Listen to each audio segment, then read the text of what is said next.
But you have to be modest. Show the eyes down. But that's how you would be. When your mother and father come into the room, instantly, whatever you're doing, you stop. Good day, father. Good day, mother. And you would stay there until they acknowledge you and say, good day, daughter. Good day. Then you come up. And you would never sit in a chair while the parents come into the room. That be said, when you sit, when you stand, you always have to use what's called as deportment, that word I used, manners. And it means that you need to have your back straight, even playing music. So in the 18th century, watch me boys and girls, here's how you sit. This way, not this way. This way. And it has to be playing music, whether you're doing work, whether like that. You will sit such. And the back of the chair is not to be touched. This is how you will sit properly. Young ladies, when you have always full-length, ankle-length skirts. Since the time you were born until the time you die, you wear those. You don't ever wear pants. You never go out without that on. So even if you're playing, you have that outfit. So that restricts you. There's certain things you cannot do. So it's important that you understand how life was so different. Now, let's say, talking about music. In the 18th century, these instruments, you heard me play the harpsichord. What is it called again? Harpsichord. And this is an instrument that would be suitable for ladies and gentlemen. Alright? Consider, let's say you want to play the violin. Beautiful instrument, a lot of fun, right? The instrument, the violin, in the 18th century was for men only. No ladies could play the violin. Can you imagine that, ladies? How unfair is that? Or let's say, well, I want to play the flute. No, not for a lady. Never is going to happen. Because in the 18th century, they considered this part of your face and your neck, what they called your visage. V-I-S-A-G-E. Visage. A beautiful portrait. So imagine you can't do anything that's going to destroy this portrait. So think about it. Can you block it? No. Can you distort it? No. Can you raise your elbows? No, that's rude. So think of the violin. There goes your pretty face. You blink. Oh, then you're going to block it. Then, uh-oh, there goes the elbow. Not going to happen. Think of a flute, ladies. Putting that in your mouth, not going to happen. These were gentlemen only. So ladies, any keyboard, any singing is good for you. And there was another instrument called an English guitar. If you visit today, it takes you to the Peyton Randolph House, which is right over on Nicholson Street. I suggest you visit it. On the second floor, that's an original home, they have an 18th century English guitar for you to see. And that particular instrument is a very different sort of thing. We mentioned the word guitar. You think of guitar. This is held off to the side so that you can strum little single solitary melodies out of it and not block your visage. This became so successful in the 18th century, it was almost like a fashion accessory. Ladies had portraits taken with these, holding the guitar because it was just acceptable. Maybe they couldn't play, who knows, but they were holding this because it was popular. I'm going to give you another bit of music, and I want to play a dance for you now to let you hear what some of the dances were like in the 18th century. You're sure going to be a singer. It's quite all right. Don't worry about it. So here's a dance for you. All right? Now remember I showed you your courtesies? Remember how you did your bow, you made your leg, you came down, you did before, and when you finish a dance, you do this. So there's always going to be 4 bars of music, which are for you to extend that courtesy to your partner, and so on and so forth. And as such, so here we have, here's a dance from the period. This is called the King of Denmark's Favorite. So we have 4 bars, you do your courtesy. Now, that is just how much time you have to do that bow. 1, 2, 3, 4.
questions you'd like to ask?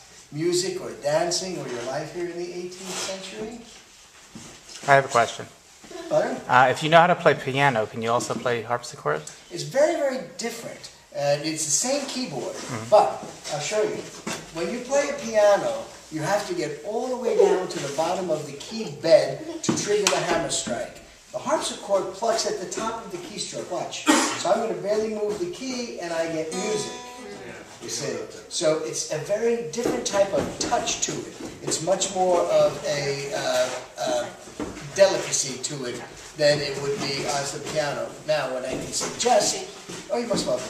Directly across the street on Nicholson Street is the cabinet maker shop. He has a little harpsichord there, set up specifically for the children to go and play upon.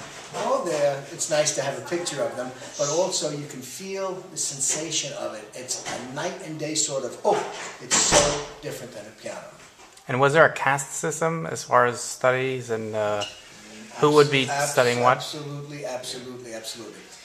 More so than we like to talk about, but it was very much in effect. In the 18th century, and by the way, if you have any illusions about life in the 18th century coming back, you want to make sure you specify gentry class. That was the top 3% of the wealth here, and by its definition, you were titled, and that means privileged. Those were the people who would have all of those fineries. They would have the lessons, they would have the instruction, there's no question. As a gentry man, it's beneath your dignity to work for a living. You pay wages to others, you have investments, you have leisure time.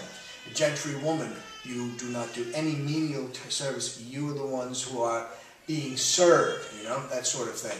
Then middle and sort, what we would call middle class today, could aspire to this if they had two things, the money and the free time. Both of which were hard to come by, and the lower ends of the society, it was whatever they could come up with themselves, but they are certainly not going to have this sort of style of music. What was the reason that the keys are in reverse with the black? The only reason, and we've done a lot of research on this, it's economy. It's whatever the builder happened to have more of at that particular time. And I find it fascinating because in the 18th century, business is business. They would do whatever it needed to be done to make money. So if they picked a garbage heap and they had cherry wood, you'd get cherry keytops. Honest, it's amazing. Very, very good masters of economy. How many octaves? This has 5 octaves, that's it. 61 keys on the biggest one. This only has 52, but that would be what you would have in the 18th century. Which instrument is hardest to tune, the harpsichord or piano? In the 18th century, they're both abominations because there's no metal in the frame. Okay. So once you get metal in that frame, you look inside a grand piano, see that cast iron harp, that gives it stability. And that's why you can have it tuned twice, 3 times a year, whereas these instruments we tune every day. Yeah, you got to tune every day. Okay. So it didn't make any difference. It's just because it's the metal that. Yeah. That's going to give it the stability.